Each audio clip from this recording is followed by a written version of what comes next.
Ano ka man, mag-iingat ka din kababayan at ingatan mo ang health mo at iwas-iwas din sa mga bisyo, kung may bisyo man o wala. Pero mag-ingat ka. Kung ikaw estudyante, mag-aral kang mabuti.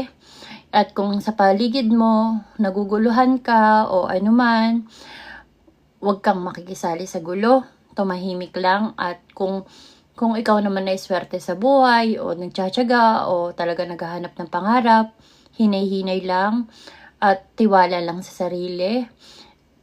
Makakamit mo din yan. At kung binibigyan ka ng halaga ng iyong pamilya, ng iyong mga kaibigan, ng nasa paligid sa iyo, pahalagahan mo rin, ibalik mo rin sa kanila.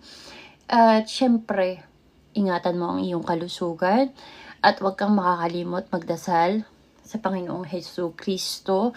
Lagi mong tatandaan, hindi ka nag-iisa. At syempre, kung may pagkakataon na makakapangasawa ka, lagi mong iisipin muna ang mag-ipon, mag-impok, bago gumawa ng pamilya. And of course, magbigay ng pagmamahal sa sarili at kilalanin ng sarili para handang-handa at mamulat sa katotohanan at huwag makikipag-away. At huwag dudungisan ang ating kamay, okay? At itong subong ito ay para sa iyo. Harap, harap. Uy, paano guys? Ako ipapasok na.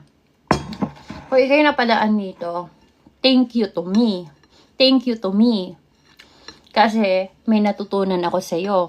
Hindi ka man nakapagsalita pero may natutunan ako sa iyong pangalan. Kasi pag minsan ganyan ako nakakakuha ako sa pangalan. Ang pangalan mo,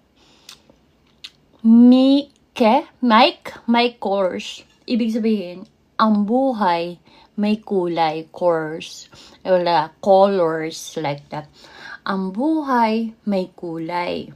Kahit anong kulay pa yan, darating ang time, liliwanag din ang lahat.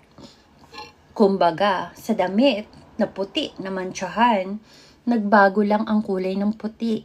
Pero lagi mong tatandaan, kahit anong kulay pa yan, kayang pagandahin. Ang sabi ng kulay, hindi bagay sa iyo yung kulay na yan. Hindi.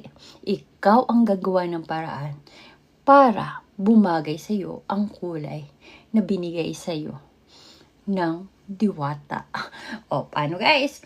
Bye-bye! Ready to go work na! Bye-bye! Thank you for watching. Thank you for your time. Thank you for the follow.